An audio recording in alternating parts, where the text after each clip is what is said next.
Hey everyone, it is Bond here for the Ghost Furnace. So I am actually flying solo this evening. I had a really crazy week with work. All's well now, but it was a long week, and Nick has also had some really exciting but busy stuff going on in his world. So we didn't have the time to get together and record an episode this week, but we wanted to keep our kind of streak going of releasing episodes. So we wanted to take today to do something a little different that we have been talking about for a while. So as a lot of you know, we used to have a podcast called Dr. Pennsylvania, which ran from about 2016 to, I think our last episode went up in 2023, maybe. Depending on where you're looking, it's anywhere from between, I think, 110 to 125 episodes, depending on the service you're on or how it's counting those episodes. But there's a lot of good stuff in those episodes, and it was kind of us cutting our teeth from a folklore standpoint. Now, that was all Pennsylvania centric, which the Ghost Furnace obviously isn't, but a lot of the things we talked about in those Dr. PA episodes either informed future Ghost Furnace episodes, or they're just like adjacent. The style of podcast was very different. It was us doing still a lot of research and finding things, but kind of writing things out ahead of time. And as you all know, Nick is a very talented writer. So I certainly think a lot of these episodes are worth listening to. So what we kind of wanted to do was, if everyone likes it, whenever we have an off week like this, sometimes kind of going back into that Dr. PA archive and getting some of those old episodes. Because this one I think is from 2016. So the recording quality is a little, isn't quite where it is nowadays, but I still think it's fun to listen to because it's a very different way of kind of how we approach things back then versus now. There's a lot more background noise. You can hear Nick's old cat a few times in the episode. So it's a little more raw, but I think in a good way. Now, what this episode's going to be on is this is going to be on the lost children of the Alleghenies, which I know we've spoke about on more than one occasion on this show. And I think we also spoke about it on Hemlocks to Hellbenders. I think it came up with our conversation with Thomas White. So not necessarily, totally new for us here on the Ghost Furnace, but this would be a deeper dive into those stories. And again, it's us approaching it from a much more folkloric standpoint, not so much the paranormal standpoint. So this might not be everyone's cup of tea, and that's totally okay. But if everyone does kind of like this format, maybe in the future, we probably have a good 20 or 30 episodes that I think are still worth listening to. That being said, when I say listen to, I mean I am actually re-editing these again because, as you guys know, I can't leave anything be. So I'm going to go ahead and play this episode, and I hope everyone likes it. Let us know what you think. If you think this is a cool idea, let us know. Or if you think this is up there with our list of bad ideas, we want to know too. We probably wouldn't be doing these to replace existing episodes in our format, but whenever we have a week like this, it's nice to be able to still release something to everybody that we think everyone's still going to enjoy. So if you have thoughts or feedback, or if you have a story you'd like to share, reach out, let us know. You can always find us on YouTube or Instagram at the Ghost Furnace Podcast, or you can send us an email at theghostfurnacepodcast@gmail.com. So here we go. Thanks.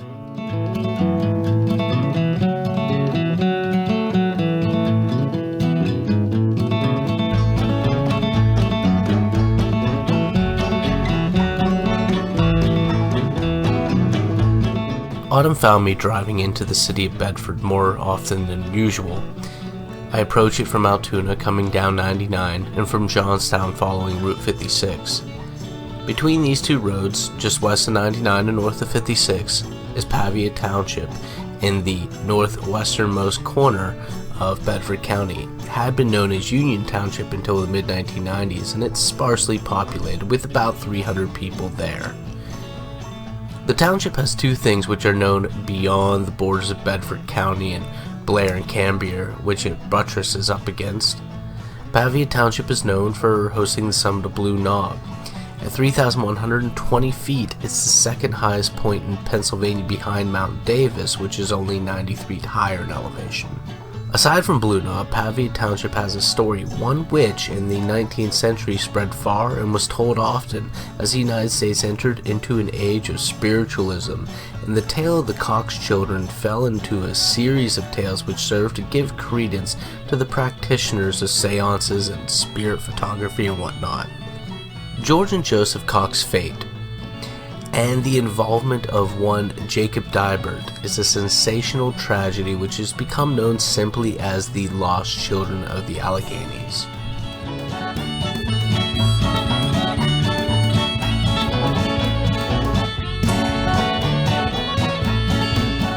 Samuel and Susanna Cox were married in Johnstown, and their two oldest children, George and Joseph, were born in Johnstown.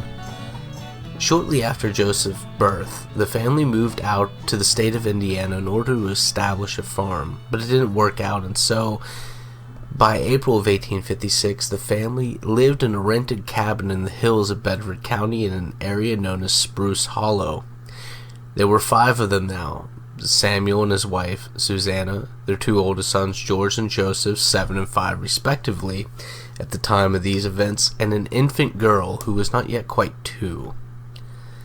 On the morning of April 24th, 1856, Samuel went out to hunt as the family depended on the meat for sustenance, especially with the cold weather hanging on well into late April. At some point, while Samuel was hunting with his dogs, the 2 boys left the cabin. Later, when Samuel returned to the cabin, Susanna explained that she did not know where the boys were and had assumed that they had left with Samuel in order to help out. The 2 immediately went in search of the boys, yielding nothing. By evening, Samuel had gone into the town of Pavia in order to find a party to help him find his 2 sons. Eager to help, nearly 100 people were mustered that evening, and the forest, it is said, was lit all around by the would-be rescuers in search of George and Joseph. Even though the days were getting warmer with spring's arrival, the nights were still hitting the freezing mark, and the weather that was rolling in was ominous. The terrain, the snow, and the local creeks and streams being gorged made the search slow work. At the end of the first unsuccessful day, the party increased tenfold, with people coming from as far away as Bedford and Altoona. Within a couple days, with no luck finding the kids, suspicion began to turn to the Coxes themselves. The cabin and the grounds immediately surrounding it were searched for the bodies of the 2 boys, presumed murdered by their own parents. Some storytellers cite sympathy in the hopes of capitalizing on their deaths as a motivating factor, but no sign of murder was found, not even under the floorboards of the cabin, so the group continued their ever-widening search through the dense mountain forest. Charles McCarthy of Huntington, PA, wrote a detailed account of the search for the boys in 1888. The chapbook, The Lost Children of the Alleghenies and How They Were Found Through a Dream, states that there was a primary figure responsible for pointing the finger at Samuel and Susanna Cox, and that was one Charlie Ross, whom McCarthy describes as, quote, a fiend in human form. Shortly after the cabin itself had been investigated for the boys, there came news that some tracks had been found. Some small tracks, probably those of the boys themselves, and so the investigation went to that area, which bordered a creek. The weather, which up until now had been high winds and rains, began to settle down, and this too is taken as a good sign. About 5 or 6 days since the youth had gone missing, there seemed to be some evidence for their still wandering the area of Blue Knob. A woman named Bentimer was said to have heard a child's cry late in the night, and many people in the area involved in the search are said to have believed her. If Mrs. Bentimer had in fact heard the boys, then this would be the last known sighting of them. The searchers pursued preternatural advice as well. The following excerpt comes directly from Charles McCarthy's 1888 account, which is as close to a contemporary report as I can find. He wrote, "There was a colored man living in Morrison's Cove who had revealed some very mysterious things by the use of a peach tree limb. This man was sent for to practice his art or magic. When he came to the home of the lost children, he procured a forked peach tree limb with the branches of equal size. Then taking a branch in each hand, he held it up at arm's length in front of him, with the point where the two branches united pointing upwards. Then he commenced moving slowly around in the circle, and when he came to the direction the children had gone, or the place they would now be found, the top of the branch would turn in his hand and point in that direction, and would remain in that position just as long as he traveled in the direction of the children. If he lost his bearing, the top of the stick would turn back and point toward him. This man could tell of many mysterious things he discovered with the peach tree limb. He could tell to an inch where a stream of water could be found hundreds of feet beneath the surface, and he could tell exactly where the two streams met, and many other things. He was very confident, as well as those who had brought him to the grounds, that he could soon lead them to the lost children. It did not require long, however, to discover that he and his peach tree limb were a fraud, and had it not been for those who were with him, he would have been lost in the mountain himself. But believers in sorcery and witchcraft were not to be discouraged with one failure. There was an old witch living in Somerset County who was noted for her conjuring power, not surpassed, perhaps, by the witch of Endor. After holding a consultation, it was determined by a few of the superstitious to send for her. The lady, on arriving at the mountain, went through a number of mysterious conjuring tricks, after which she said she knew where the children were, and she could see them plainly. They were far out in the interior of the mountain, living and sustaining well on chestnuts that had lain on the ground over the winter.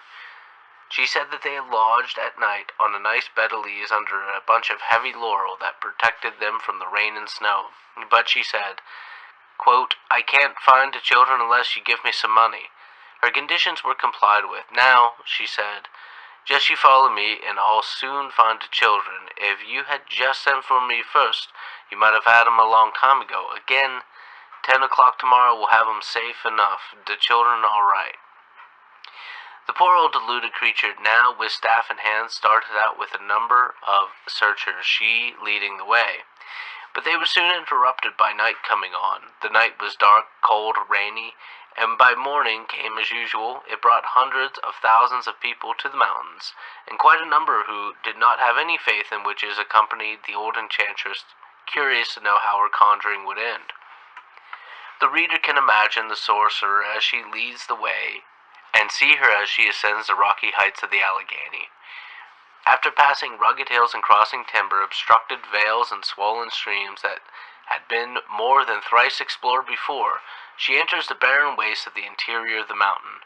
10 o'clock came, and 11 and 12 passed by, and yet the place nor the children were found.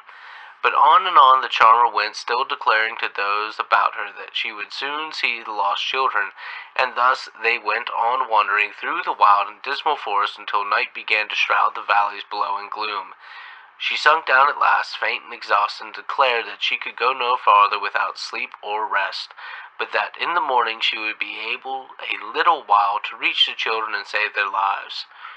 Fires being made, the company passed another inclement night on the mountain, and in the morning, after taking a hunter's meal, they again set out to find the children. The old woman, as usual, taking the lead, and affirming with more confidence than ever that she would soon bring them to the object of their search. But hour after hour passed away without discovering even a footprint of the lost ones, and those who had watched her closely during the search could plainly see that she was completely lost herself, and that she had no knowledge of where the children were, and that she was just leading them around and around in the tangled woods, until, wearied and worn out, she seated herself upon a log and declared that she could go no further, that she was too ill to make any further effort, and that she must return. While all this was going on, a man on the other side of Blue Knob, about 12 to 15 miles away from the Cox cabin, had been keeping up on the news of the search, though he himself had been unable to participate, whether because of injury or sickness depends on the account. Jacob Dibert had a farm, and the legend would grow in the years after the events that he would periodically have precognition dreams. He certainly felt that this was so when, after having the same recurring dream 3 nights in a row, his wife encouraged him to go and relate the dream to her father. If you're driving on Route 869, the only state road that goes through Pavia Township, you'll see a road that heads north called Pavia Road. Driving along Pavia Road, you will come to Wysong Road on the left, which I would imagine is where the Wysong family homestead was. Maybe still is, or maybe not. Maybe it was just another Wysong for whom the road is named. Regardless, I would like to think that the family lived there, as they did live in the area of Pavia, and it's interesting to consider.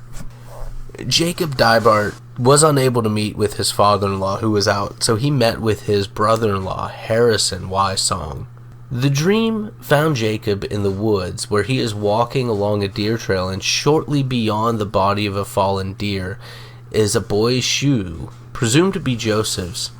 Nearby was a creek with a fallen birch tree, which would enable a person to cross it, and so, in his dream, Jacob did as much.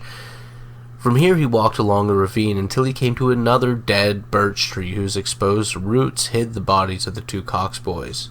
Apparently Harrison tried to persuade Jacob from not going and getting involved on this goose chase based on this dream.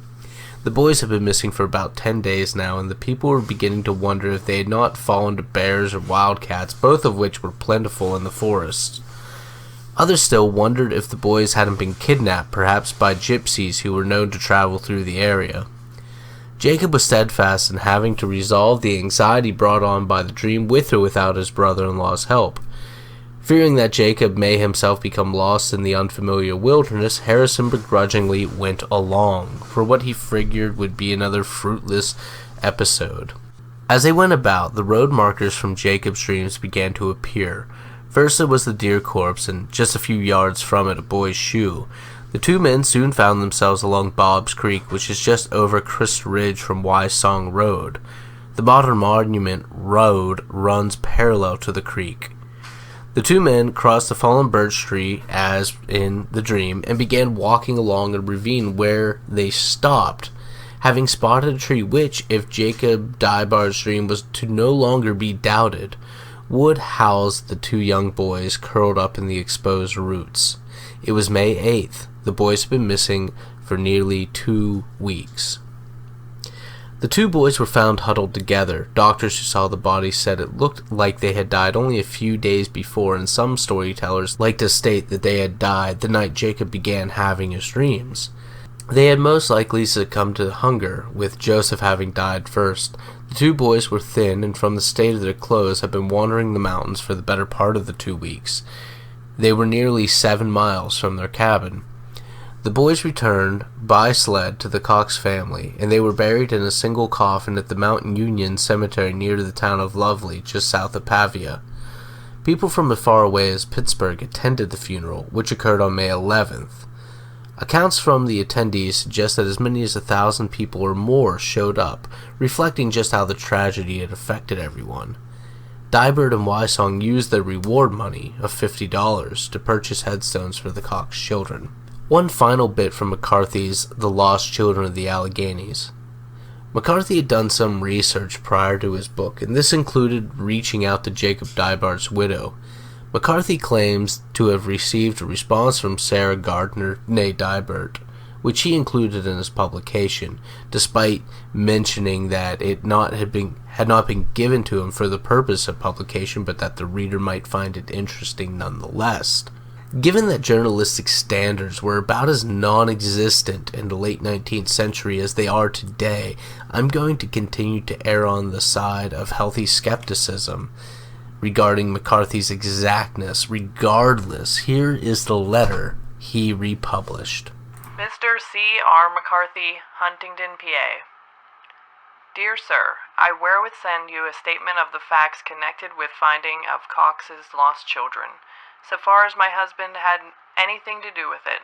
My husband, Jacob Dybart, and myself lived on a farm in Blair County, PA, about 3 miles away from the village of Claysburg in said county. From where we lived to where the children were found was a distance of about 12 miles. The children were lost on Thursday, 24th day of April, 1856. On the following Sunday, which was the 27th, at church was the first that we heard that the children were lost. During that week, we heard a good deal of talk about the children not being found. On the following Saturday night, which was the 3rd of May, my husband and myself were talking about the poor lost children, as we had several about the same age. We felt much distressed about them. My husband said he wished that he could dream where the lost children were. Next morning he told me he had dreamed that he had found the lost children, and he gave me a description of the place, which he said was a little valley between two large hills, and that a small stream of water ran through the valley, and that the children were dead, and laying very close to the banks of the stream at the roots of a birch tree, and that this valley was on the east side of a large stream of water. He was not acquainted with the woods in that locality, and he asked me if I knew of such a place and valley. I answered that I did, for I was raised within 2 miles of that place on my father's farm, and that I frequently brought our cows from that valley. The next night, which was Sunday night, he dreamed the same dream again. On Monday night, he dreamed it over again. The place where he found the children, to where their parents lived, on a straight line, is fully 5 miles, and on the west side of the large stream. He was very anxious and could not rest, and tried to get some of the neighbors to go with him. But none would go, because everyone said it was impossible for the children to cross over the large stream because the waters was high. He asked me if I thought they might or could cross over the high stream. I told him I thought they could if they go up the stream a long distance, because trees fell across it, and there were drifts that they could cross over on. I told my husband to go up to my father's place. He started on Wednesday, the 7th of May, about 3 o'clock p.m. My father was not at home, so he went to my brother Harrison's, which was but a short distance away. Either of them well acquainted with the locality of the place where he dreamed them. He told Brother Harrison that he had dreamed 3 nights in succession that he found the lost children, and that he had come to get them to go along the place. Harrison told him that he was getting crazy, that he had a notion to boot him and send him home. My husband replied, "I am not crazy, but I want you to go with me to the place." Next morning, they started early, and after traveling a while, my husband said, "There is this place, and there is a birch tree with the top broken, indicated in my dream." And when they got close enough to see, sure enough, there the children lay just as he had dreamed, and close by the stream. The name of the stream along with which the children were found in English would be Gypsy, and in German, Sienna. The hill on the right as you go up stream is called Red Ridge, and the one on the left, Hogback. Jacob Dibert, my husband, enlisted in the late war on the 8th day of September 1861 in Company K, 55th PA, re-enlisted last day of December 1863, was appointed corporal December 20th, 1861, died at Point of Rocks, Virginia, October 26, 1864, and was buried in that place, where he remains still lie. He died of chronic diarrhea. He was a dozen or more hard-fought battles while he was in service. Harrison Wysong, who was along with Jacob Dibert when the children were found, is also dead. He died in Clearfield County about 12 years ago. Signed, Sarah Gardner. McCarthy also claimed to have met with both Samuel and Susanna Cox, who had bore several other children since losing their 2 oldest sons. The Coxes still lived within the vicinity of the cabin, now owning land not but 300 or so yards away.